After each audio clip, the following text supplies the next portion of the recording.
Hi guys, welcome back. Today I want to show you how we can get a template for this. The very first thing you want to do is you want to get yourself some graph paper.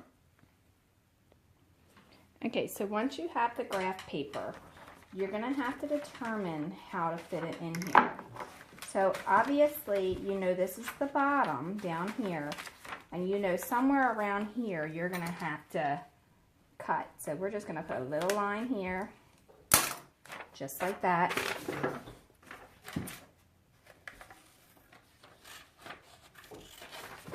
And then we're going to cut it straight across. But we're going to leave a little bit of it left over. Okay, so it should look kind of like this. Now we're going to slide this in that hole, and we are going to take with our razor knife and mark where the next part of the roof is, and just kind of go and guess at it. Do it lightly so you don't scratch into your paint. And then it doesn't matter that it's not straight because that's not our finished template. Okay, once you have it there, you're going to push it in as far as you can get it. And then I'm just using this drill bit just because it has a point. And I'm going to go right underneath of where the siding and or the shingles need to be. And I'm just kind of tracing it out, just like that.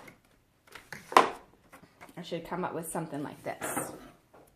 So that now I can get a rough template of it. It may not be perfect the first couple times. Don't worry about it if it isn't. But you're just going to cut that out. Just like that.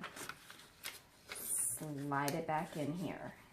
Okay, and as you can see, I'm a little short down here and a little bit at the top, okay, because it's not going to be precise.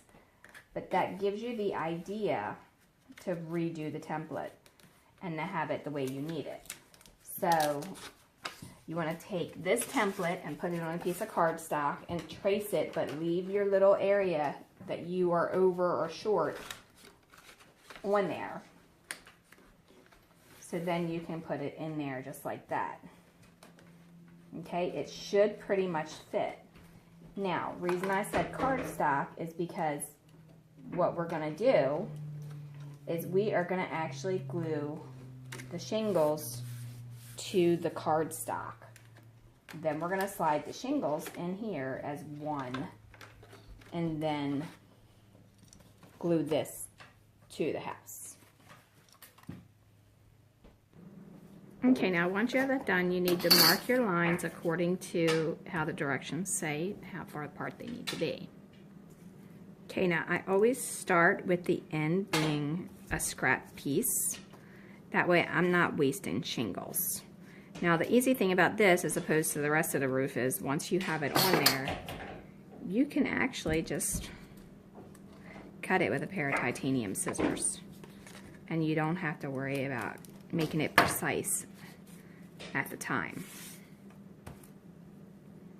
I'm going to continue to add them. The next one I will have where it goes, and so on and so on.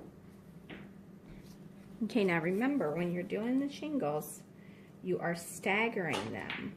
So this shingle should be in the middle of the line for the next shingle. So if you see, there's like a gap, so the only way to make that right is to kind of go over that and then come down like that. So you're just going to continue to do this all the way up.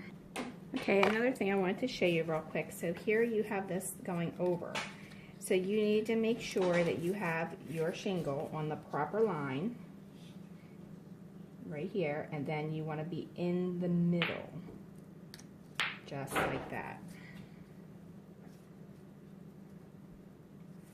So you're going to need a long piece of shingle for this piece. There's a tutorial on my page that shows you how to stain your shingles. So go ahead and check that out while I glue this.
Now I'm going to go ahead and cut it out using my scissors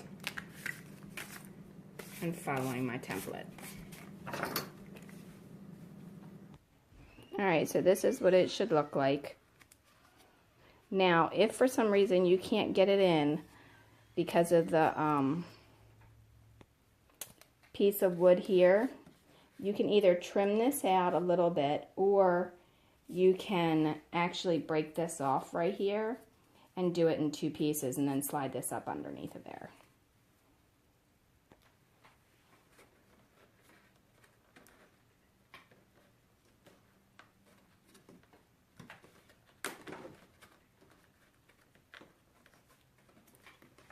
Okay, so right here it's starting to not want to give a little bit, so what I'm going to do is I'm going to take it back out.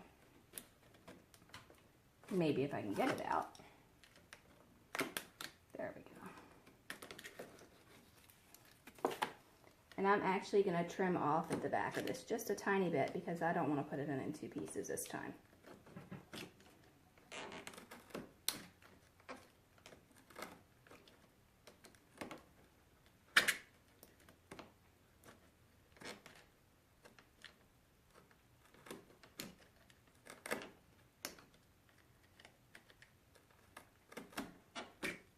Now the other option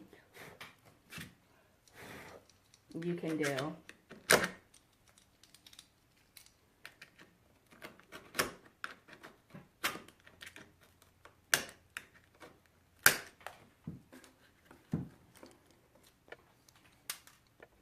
would be to notch this out a little bit more.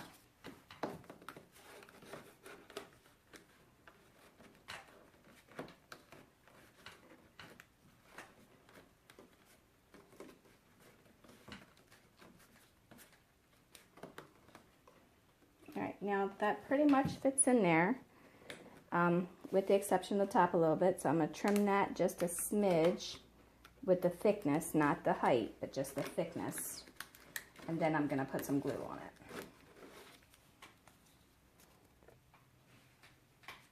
Okay, now it's safe to say that you don't have to put a lot of glue on it because it's not going to go anywhere once you get it in here because it's such a tight fit. However, just for, you know, safekeeping, I am going to put a little bit of glue on it.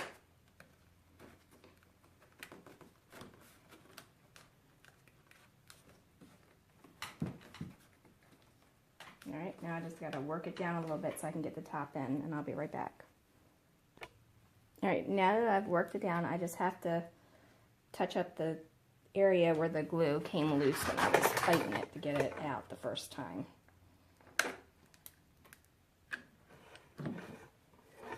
So if you notice, I'm using 2 kinds of glue. I'm using hot glue and Elmer's glue. Alright, so it's completely in there. And if you have a little piece like this that you can't get the glue gun behind, you can just take a teeny bit of the Elmer's glue, put it on your finger, flip that one little shingle over, and then just press it and it'll dry. The edge where you have these little pieces tend to be a little bit flimsy.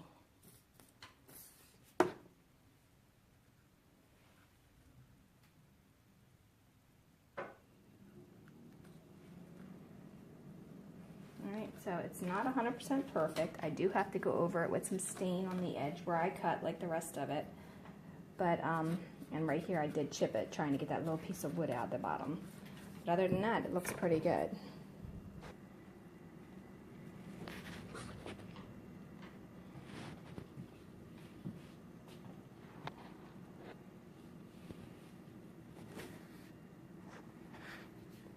Okay, that side has the siding on it.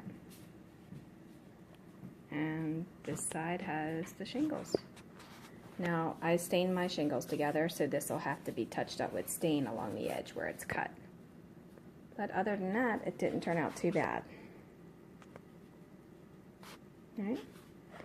Thanks a lot for watching, and follow Dollhouse Miniature Madness and tutorials on Facebook for more DIY. Also, I have tons of pens on miniature stuff on my Pinterest page, and that is on Lori Holden Heisler. Thanks a lot. Have a great day.